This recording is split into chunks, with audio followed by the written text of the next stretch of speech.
une vidéo pour vous parler des gaps qui sont des trous de cotation dans la courbe, hein, des trous. Là nous sommes sur des bougies en daily et nous avons en fait, regardez ce trou, une bougie bleue qui se clôture ici et le lendemain, la bougie suivante ouvre directement plus haut, il y a un trou dans la courbe. Et bien on s'aperçoit que c'est assez fréquent puisque sur le DAX, notamment les indices, eh bien il y a des fermetures de marché le soir et des ouvertures le matin. Entre temps, eh bien on arrête de coter, mais il y a toujours des échanges, parfois des échanges, et hop, on ouvre directement à un niveau supérieur, ce qui crée des trous dans la courbe. Voilà. Il y a différents types de gaps. Certains sont des gaps dits communs, hein, qui surviennent pendant les ranges, hein, pendant une pause, pendant par exemple, là il y a un drapeau où on voit plusieurs gaps communs qui sont souvent rebouchés dans ces cas-là. 90% des cas sont rebouchés quand il s'agit de gaps communs qui se déroulent donc en range et qui n'ont pas particulièrement vocation à devenir des supports et des résistances entre le haut et le bas du gap, puisqu'il y a toujours un haut et un bas du gap. Par exemple, celui-ci, je vous disais, si je zoome, cette bougie clôture sur le haut du corps de la bougie. C'est le bas du gap. Et puis, ensuite, il y a le haut du gap avec l'ouverture de la journée précédente, puisqu'on est en daily, qui est le bas du corps de la bougie. Donc voilà, ça c'est les gaps. Et nous avons différents types de gaps. Nous allons voir donc les gaps communs, les gaps de rupture qui permettent de casser une ligne de tendance oblique ou un niveau horizontal. Il y a aussi les gaps de continuation de tendance. Donc quand on est dans une tendance haussière, on fait un gap dans le sens de la tendance haussier. On a une tendance haussière, on fait un gap haussier.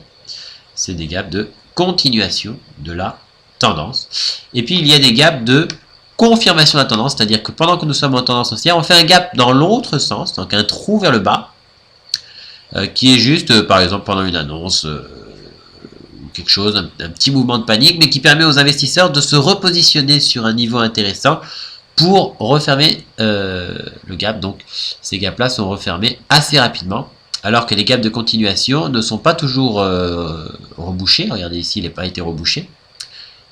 Et quand ils sont rebouchés, ils peuvent être rebouchés, par exemple celui-ci, ils peuvent être rebouchés bien plus tard. Et ils ont vocation, donc les gaps de continuation en bleu, à servir de support et de résistance importante. Voilà. Support, résistance, vocation à devenir des supports résistance. Pareil pour les gaps de confirmation qui ont vocation à devenir des supports résistance et qui se comptent par contre rapidement. Les gaps de rupture, de support, de figures chartistes, de niveaux horizontaux, les gaps de rupture ont aussi vocation à devenir support résistance. Alors que les gaps communs n'ont pas particulièrement vocation à devenir support résistance durable en tout cas. Voilà. Les gaps de terminaison qui arrivent à l'exhaustion d'une tendance haussière, à la fin d'une tendance haussière, il peut y avoir un dernier gap pour terminer, hop, qui est rebouché dans ce cas-là rapidement. Les gaps de terminaison sont rebouchés rapidement et annoncent souvent un retournement de la tendance. Voilà, donc les gaps de continuation, de terminaison, de rupture et de confirmation sont souvent accompagnés de fortes augmentations de volume qui peuvent perdurer d'ailleurs après leur arrivée. Volume. Et puis nous verrons les îles de renversement qui sont en fait des îlots de bougies séparés d'un gap, comme ici un gap baissier, des bougies et un gap haussier. Voilà, un gap baissier, des bougies et un gap haussier. Ce sont des îlots, des îles de renversement qui annoncent un retournement de tendance. Voilà. On va les voir dans le détail. Donc là, on voit qu'il y a des gaps de continuation. Que ces gaps de continuation peuvent être considérés comme des supports importants quand on revient dessus. Regardez, là on a fait une incursion dessous, mais on a venu reconfirmer avant un décollage. Donc c'est un niveau important. Ici d'ailleurs, regardez, nous avons fait une incursion dessous où l'on trouve un gap baissier, puis un gap haussier immédiatement après, qui permet de réintégrer le niveau. Regardez, nous avons ce niveau, ces deux niveaux qui sont finalement le haut du gap baissier et le haut du gap haussier correspondent à peu près au même niveau, effectivement. Voilà, on essaie de le mettre. Voilà, c'est le même niveau. Et effectivement, bon, ça permet de réintégrer hein, et de créer un renversement. C'est un îlot, une île de renversement. Voilà. Ensuite, nous avons des gaps de continuation qui servent aussi de point d'appui. Regardez, là, il va être rebouché. Hop, ça a permis de... Quand ils sont rebouchés, ceux-là, ils servent de point d'appui, un support. Ici, il n'est pas rebouché, donc ils sont rebouchés beaucoup moins souvent et surtout plus tardivement. Le niveau qui peut être, regardez ici, nous avions un gap avec un niveau qui pouvait être effectivement reconnu. Ce gap précédent, qui était aussi un gap de continuation. Et à chaque fois, ces gaps de continuation peuvent permettre finalement de continuer la hausse. Et puis là, un gap de confirmation, puisque on fait un gap baissier dans une tendance haussière. Hein, les gaps de continuation, c'est des gaps haussiers, des trous vers le haut. Et les gaps de confirmation sont des gaps baissiers pendant une tendance haussière qui permet de se repositionner sur des niveaux intéressants. Ben là, c'était le niveau d'un gap. Regardez, il y avait un gap encore ici. Un trou puisque cette bougie clôture ici et la bougie suivante ouvre plus haut. C'était un gap qui a été rebouché pendant cette bougie. Il est rebouché mais qui a servi finalement de point d'appui par la suite. Ensuite, nous arrivons dans une consolidation, on oscille. On trouve plein de petits gaps communs qui seront rebouchés. Nous sommes en fait dans un drapeau. On voit que ce niveau ici, qui est le bas d'un gap de continuation, va servir de point d'appui bien plus tard, ici. Pour bien montrer que effectivement les gaps de continuation servent, les gaps peuvent servir de support et de résistance. Parce qu'on peut aussi mettre le haut de ce gap. Et voir que c'est cette zone qui sert de point d'appui à la courbe. Voilà.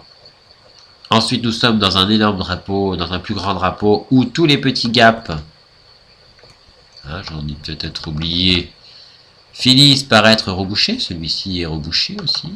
Hein, regardez. Hop. Nous avons un gap qui part de cette bougie rouge, qui est rebouché ici, le haut du gap. On le rebouche et le haut du gap sert de point d'appui. Ici, il y a aussi encore un petit gap, là, puisqu'on ouvre, on clôture ici, puis on ouvre un peu plus haut. C'est un gap commun, qui sera rebouché puisqu'on est en train d'osciller. Ici, il y a encore un gap commun. Ici, encore un gap commun. Voilà, on va à chaque fois avoir comme ça des gaps qui finiront par être rebouchés. Assez fréquemment, effectivement. Clôture de la bougie en bas du corps, ouverture en haut du corps, parce que c'est des bougies rouges. Le fameux îlot avec un gap baissier, tout de suite après, un gap haussier qui isole des bougies. Donc c'est le fameux îlot. On en revoit un ici, une clôture baissière. Dans une baisse, clôture plus bas, ça fait un niveau de support et un niveau de résistance qu'on va traverser. On va traverser le support et la résistance de ce gap, hop, par un gap haussier assez important. Voilà. Et à ce moment-là, nous avons formé un îlot. Le gap ne sera pas particulièrement rebouché. Nous avons aussi un niveau, le haut de ce gap ici, mais qui sera, on ne va pas revenir dessus. Et ensuite, on va au-dessus de la figure chartiste. On repasse en dessous. Et regardez, ici, nous avons un petit gap. On a réintégré la figure et hop, on fait un petit gap pour ressortir de la ligne de tendance marron. Là. Hop. C'est un gap de rupture. Et ensuite, on part en tendance haussière avec des gaps de voilà, tendance haussière. Et puis ensuite, hop, regardez, on fait un gap baissier qui est en fait un gap de confirmation. Puisque quand on fait un gap de rupture et quand on sort d'une figure chartiste, on annonce une tendance haussière, puisqu'on sort par le haut. Eh bien, le gap baissier assez proéminent comme celui-ci nous permet de nous repositionner, notamment sur le pullback de la figure chartiste, en se disant qu'on va reboucher effectivement ce gap baissier de confirmation. Il y en a un autre dans l'autre sens, ici, qui nous permet de ensuite repasser au-dessus du niveau de résistance du premier gap. Voilà. Et on a un niveau de support ici. Eh bien, ici, nous avons donc un îlot, un gap dans un sens, puis un gap dans l'autre sens. Gap de continuation, de confirmation qui est souvent rebouché. Celui-ci est donc un gap de continuation de tendance. Par la suite, on va venir prendre un point d'appui dans ces zones, hein, les gaps qui servent encore de support. Et ensuite, on va faire une congestion avec des gaps communs. Petit gap, hein, des petits gaps comme ça. Nous avons un petit triangle avec un plat. Là, et un point, 2 points, 3 points, une résistance qui est cassée ici. On fait un pullback très généreux. Et on ressort de la figure par un gap de rupture, je l'ai mis en jaune, gap de rupture, qui sont moins souvent rebouchés, à moins qu'il y ait un pullback, sur le gap de rupture. Et ensuite, on forme encore une figure chartiste avec des petits gaps communs à l'intérieur, qui sont très souvent rebouchés quand on oscille comme ceci. Très souvent rebouchés. Une fausse cassure en dessous et on réintègre la figure, c'est souvent annonciateur d'une tendance haussière. Et là, nous avons un gap de continuation de cette tendance qui nous permet finalement de progresser à la hausse. Ici, nous avons un petit gap de rupture puisque nous avons une clôture ici, hop, une ouverture juste au-dessus de la ligne, sur la ligne. Petit gap de rupture, c'est léger, voilà, mais qui nous annonce une hausse puisqu'effectivement on a cassé une figure chartiste. Ensuite, on a une figure de continuation, un gap de continuation. Donc, on peut mettre à ce moment-là son niveau de support et son niveau de résistance. Et voir qu'on est revenu le reboucher partiellement pour rebondir. Hein, on est revenu le reboucher partiellement. Puisque nous avions effectivement un trou. On est venu le reboucher, mais partiellement. Ils ne sont pas toujours rebouchés entièrement, ces gaps-là de continuation, qui sont souvent d'ailleurs accompagnés de forts volumes. Les gaps de rupture, pour confirmer la rupture, sont aussi accompagnés de forts volumes, normalement. Ici, certains l'auraient vu comme un gap de continuation de la tendance. Il sera rebouché. Son niveau de support, hein, regardez, cette bougie clôture en bas, c'est une bougie rouge, et l'ouverture se fait, hop, au-dessus. Voilà, donc ce niveau-là et ce gap avait aussi son niveau de support, peut servir de support. On va avoir du mal à s'appuyer dessus, mais finalement, à la fin, on va confirmer le support avant de décoller. On va vraiment osciller autour, donc là c'est moins net. Le haut peut servir de résistance support, regardez, on s'appuie, on fait un support, là on a du mal à le franchir. Voilà. À l'intérieur, on a plein de petits gaps qui peuvent être considérés comme des gaps, finalement, des gaps communs. Et regardez, là, il y avait une tendance haussière miniature à l'intérieur qui a fini par un gap baissier qui sert en fait à réintégrer. C'est un gap de rupture après cassure, c'est-à-dire on casse un élargissement, mais on le réintègre immédiatement par un gap. Donc ça, c'est un gap de réintégration d'une ligne. Donc on se joue de la ligne, c'est les gaps de rupture qui permet de réintégrer la figure, qui sera rebouchée. Voilà. Et on peut continuer comme ça notre analyse. Cet élargissement est cassé. On fait un pullback dans une figure Chartis en jaune, là. Et regardez, nous avons un îlot, puisque nous avons un gap baissier, des bougies qui forment un double creux, et on va avoir une sortie de du premier gap par le haut. Hein, on peut mettre son niveau. Donc là, on a un niveau de gap. On a aussi le niveau du bas du premier gap. Donc, un gap dans un sens, un gap dans l'autre sens, un îlot entre temps. C'est donc la fameuse île de renversement. Par la suite, nous allons avoir encore une fois une figure Chartis qui se forme, qui est en fait un drapeau. Avant cela, on avait cette ligne à plusieurs points où on voit qu'il y a d'ailleurs des gaps. Hein, on fait un double, on reconnaît la ligne par-dessous, double creux, et on fait un gap pour recasser cette ligne. Donc c'est une fausse incursion de cette ligne qui permet de trouver un point d'appui, cette ligne jaune, voilà, qui n'est autre que la parallèle, donc un drapeau. Et on casse ce drapeau à la hausse, nous annonçant une tendance plutôt haussière. À ce moment-là, nous avons un gap de continuation de cette tendance haussière, qui nous confirme la tendance haussière, dont le support, le bas, sera reconnu ici, servant de point d'appui à la hausse. Voilà. Et il y a aussi sa résistance, le haut du gap, se trouve ici. Et souvent, regardez, le haut de ce gap ici, on se joue de ce niveau, puisqu'on passe dessous, on repasse au-dessus avec des gaps. Gap pour venir en dessous, gap pour revenir au-dessus. Là, on sert de point d'appui. Et ensuite, on part à la hausse. On va voir plusieurs gaps ici, gap de continuation. Voilà, on continue la progression. On commence à osciller.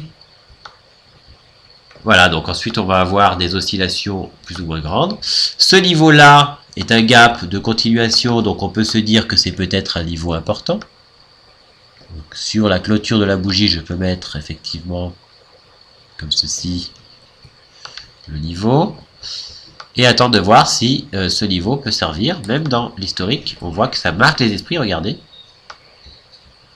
C'est vraiment une zone qui finalement va être reconnue. Regardez encore. On va le mettre en plus petit. Donc les gaps de continuation, ou les gaps en général, font des niveaux de support et résistance. Les gaps communs sont moins sujets à le rester durablement, support-résistance, mais les gaps de rupture, de confirmation, gaps de rupture et de continuation notamment, sont intéressants de ce côté-là. Les gaps de terminaison, c'est plus en fin de tendance, on en verra par la suite. Voilà, on va zoomer sur les zones suivantes, là. J'ai mis quelques petites choses. Alors, nous avons un élargissement. Et regardez, nous sortons de l'élargissement, puis nous réintégrons par un gap de rupture de la ligne, qui sert aussi de gap de rupture de cette ligne horizontale pour ce double creux. Voilà. Donc il y a un double creux, regardez, et hop, on réintègre à la fois la ligne jaune, et en plus, on casse, hein, on apparaît au-dessus de la ligne du coup d'un double creux. Hein, ce qui permet effectivement de provoquer une hausse par la suite. On va étudier d'autres types de zones. Regardez ici, nous avons une épaule tête-épaule. Hein, on va la voir peut-être mieux comme ceci. Épaule gauche, tête, épaule droite, avec sa ligne du cou. On va se mettre en heure, on verra mieux. Là, on voit qu'on pouvait faire la parallèle et qu'on trouve un point d'appui, un autre point d'appui. Donc, pour un canal parallèle, on n'a besoin que de 2 points d'appui. Puis, il y a une cassure grâce à un gap de rupture. Gap de rupture qui doivent être, pour être confirmés, accompagné d'une forte augmentation de volume. Et, en réalité, on va le reboucher. On va réintégrer le canal pour finalement aller le casser de l'autre côté. Souvent, des fausses cassures d'un côté pour réintégrer, repasser de l'autre côté et rebondir dessus. Hein. Eh bien, à partir de ce moment-là, on annonce plutôt une tendance haussière Surtout que ceux qui auront remarqué, il y a une épaule, tête, épaule inversée, avec sa ligne du cou un petit peu oblique ici. Voilà. Donc, c'est intéressant à ce moment-là, puisque ce gap va être considéré comme un gap de continuation suite au pullback. Et puis, ce niveau va être reconnu plus tard, puisqu'on va venir s'appuyer sur ce niveau du gap de continuation. Voilà. Par la suite, on va sortir de l'épaule tête-épaule, annonçant une hausse. Il va y avoir une précipitation, c'est un petit peu un piège à stop d'ailleurs au passage, qui va permettre de retrouver le niveau d'un ancien gap. Et ensuite, il va y avoir un gap haussier qui confirme que finalement, on va repartir à la hausse.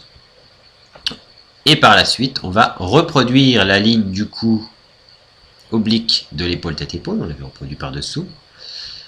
Et regardez, à partir de là, on va faire un gros gap haussier, qui est un gap de continuation. Alors les gaps de continuation ont la particularité de permettre de calculer un objectif. Donc on peut prendre toute la hauteur, hein, jusqu'à le début du gap, le bas du gap, c'est-à-dire le haut du corps de la bougie bleue ici, et voir que finalement, ce gap va être une opportunité de mettre un objectif. Toute la hauteur du mouvement précédent peut être reportée au-dessus, et on voit qu'on va atteindre quasiment cet objectif ici, et finalement on va l'atteindre ici. On voit d'ailleurs qu'un gap va se former au-dessus. Ce sera un gap de terminaison de la tendance. Entre temps, nous avons eu un petit drapeau ici. Un petit drapeau qui a été cassé par un gap de rupture. Gap de rupture, si on met son plus bas, effectivement, qui va servir, le bas du gap, va servir de point d'appui à la courbe, ici. Point d'appui ici, sur le bas du gap, le niveau du bas du gap. Par la suite, nous avons confirmation du pullback par un gap haussier, qui est un gap de continuation, hein, dont on peut repérer le niveau à ce moment-là. Voilà, gap de continuation de la tendance. Et ensuite, on va faire une consolidation avec des petits gaps qui sont souvent rebouchés à l'intérieur. Nous pouvons voir que ces fameux gaps ont tendance à rejoindre. Regardez, on va faire ici, il y avait un drapeau. Encore une fois. Vous voyez que ce gap a permis de rejoindre et de former la parallèle à la résistance d'un drapeau. On va mettre d'une autre couleur. On va mettre en vert ce drapeau. Donc les gaps qui permettent de rejoindre aussi des lignes par moment et de prendre appui dessus. Comme nous sommes dans le drapeau, nous avons de fortes chances qu'il soit rebouché. Et effectivement, c'est ce qui va se produire. Hein. C'est donc un gap commun. Tant que nous sommes en consolidation, et donc dans la figure de consolidation, qui est le drapeau ici, eh bien nous allons reboucher assez vite ces petits gaps. On en voit ici un tout petit, ici un autre. Il y en a encore probablement d'autres. On en voit un qui part de là, qui finit là. Et voilà. Ensuite, on ira probablement à l'objectif de ce drapeau, qui au passage se trouve être le plus bas, toute la hauteur du drapeau, que l'on reporte à la cassure de ce drapeau. On voit que l'objectif sera atteint. Pour ceux qui se souviennent des objectifs des drapeaux. Et puis, nous avons un gap de terminaison de la tendance, puisque nous sommes finalement, regardez, je vais le mettre en H4, nous sommes tout en haut de la tendance, effectivement, gap de terminaison, on atteint des objectifs intéressants, le gap s'est formé sur l'objectif du gap précédent, et puis nous avons une baisse, ces gaps de terminaison sont rebouchés rapidement généralement. Voilà. Sur cette baisse, nous avons des gaps, hein, puisque nous avons ce niveau de support qui correspond effectivement au bas du gap de terminaison qui va être franchi par un gap. Donc c'est un gap de rupture d'un niveau de support important qui est le niveau du gap précédent. C'est un peu donc un îlot. On peut aussi imaginer que c'est un îlot, une île de renversement ici. Voilà. Un gap dans un sens, un gap dans l'autre sens, qui isole une partie et qui est souvent annonciateur d'un retournement. Et nous avons d'ailleurs le gap de terminaison. Gap de terminaison, gap de continuation. Ensuite, nous avons des gaps haussiers dans une tendance baissière qui sont en fait des gaps de confirmation de cette tendance baissière qui permet de se repositionner à des prix plus intéressants. Ici aussi, gap haussier dans une tendance baissière qui permet de se repositionner aussi. En bas, nous avons une épaule, tête, épaule qui casse à la hausse. On repart sous la ligne du coup qui est ici de l'épaule, tête, épaule. On clôture une bougie en dessous et hop, on réapparaît au-dessus le lendemain. Clôture au-dessus, plutôt c'est des bougies en 4 heures, qui nous fait un gap finalement le lendemain. Un gap haussier de rupture d'un niveau horizontal important. Voilà. Ce niveau de gap sera un niveau à se rappeler. On va le mettre ici. Qui va servir de point d'appui par la suite. Ensuite, nous avons un nouveau gap haussier qui confirme qu'effectivement on a fait un pullback. Hein, c'est un peu un pullback de continuation de la tendance annoncée par le gap de rupture et par la cassure de la ligne du cou d'une épaule, tête, épaule inversée. Ce bas de gap va servir de point d'appui. Les gaps de continuation sont souvent comblés seulement partiellement, mais quand ils sont comblés plus tardivement. Ça peut être plus rapide, mais le plus souvent c'est plutôt tardivement. Et ensuite nous allons partir à la hausse. Nous avons ce double bottom, ce double top en haut qui est cassé par un gap de rupture, qui est aussi un gap de continuation très marqué cette fois-ci. Donc ce gros gap de continuation, on peut calculer son objectif. Imaginez que nous ayons ce plus bas ici, et que l'épaule tête épaule nous donne une tendance haussière, et que ce gap nous dise, eh bien, de reproduire toute la hauteur que nous avons fait avant le gap. Donc le bas du gap étant ici. On prend bien le bas du gap, on va le mettre comme ceci. On prend le haut de la bougie bleue. Voilà, on prend toute cette hauteur. Et on la reporte au-dessus, comme ceci. Ce qui nous donne un objectif qui sera effectivement atteint.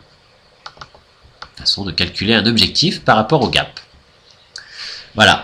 Ce qui est intéressant dans ce type de gap, c'est que ils sont rebouchés plutôt tardivement, mais quand ils sont rebouchés, ils servent, le bas du gap, regardez, le rebouchage, sert de support ici, mais aussi ici. Donc c'est vraiment des zones qui finissent par être intéressantes. Voilà. Nous avons un petit triangle, nous avons donc un double bottom, avec sa ligne du coup, qui est cassée. Ici nous avons à peu près 3 points avec un petit gap de rupture. Ici, petit gap de rupture. Certains l'auraient vu comme un gap de continuation, puisque nous avons cassé le double bottom et que nous sommes au-dessus et que nous faisons un gap haussier. Certains l'auraient vu donc aussi comme un gap de continuation. Ici. Et nous allons progresser à la hausse par la suite. Donc nous avons vu les gaps, nous avons vu qu'il y avait différents types de gaps. Les gaps communs, qui se trouvent souvent en congestion quand on oscille, et qui sont souvent rebouchés. Les gaps de rupture, qui permettent de casser une ligne horizontale ou une figure chartiste de cette façon-là. Voilà, un niveau horizontal qui est cassé, un gap de rupture. Il y a les gaps de confirmation qui, lors d'une tendance baissière, sont des gaps haussiers qui permettent de se repositionner. Lors d'une tendance haussière, ce sera des gaps donc baissiers qui permettront aussi de se repositionner. On en voit un petit ici. Voilà. Et puis, on en voit aussi un ici. Hein, cette bougie rouge clôture ici. Hop, le lendemain, on ouvre directement beaucoup plus bas. C'est un gap qui souvent est rebouché assez vite. C'est les fameux gaps de confirmation qui confirment une tendance, qui sont accompagnés généralement de forts volumes qui perdurent d'ailleurs dans le temps, encore des fois au-delà de une semaine après, nous avons encore des volumes. Et voilà, tous ces gaps s'enchaînent. Il y a des gaps de continuation, des gaps de terminaison, les îles de renversement. Nous avons vu tout cela. Ce sont des moyens finalement d'intervenir puisque nous pouvons tenter de reboucher les gaps intéressants. Pour les gaps de continuation, on n'osera pas tenter le rebouchage, mais on attendra qu'il soit rebouché pour acheter et tenter de poursuivre effectivement la tendance. Gap de continuation, on attend qu'il soit rebouché pour acheter et tenter de continuer la tendance. Les gaps de rupture sont moins souvent rebouchés. Quand ils sont rebouchés, nous avons la confirmation tout de même. Regardez, là, nous avions une rupture d'une figure jaune. Cette figure jaune ici. Si ce gap est rebouché, on peut intervenir en se disant qu'on va poursuivre la tendance, mais ils sont moins souvent rebouchés. Voilà. Donc le but dans les gaps communs, c'est de simplement les reboucher, puisqu'ils sont souvent rebouchés lors des oscillations. Les gaps communs qu'on retrouve dans des congestions, figures chartistes notamment, des congestions comme ceci où on oscille. Ces gaps sont souvent rebouchés, donc on peut jouer le rebouchage du gap facilement. Voilà, donc pour certains, il faut attendre que ce soit rebouché pour jouer la hausse, les gaps de continuation par exemple. À la baisse, ce sera pour jouer la baisse. Et pour d'autres, on peut tenter le rebouchage plus rapidement. Il faut coupler cela à une analyse un petit peu chartiste, voir les niveaux de support, de résistance intéressants qui vont avec. Voilà. Voilà pour les gaps.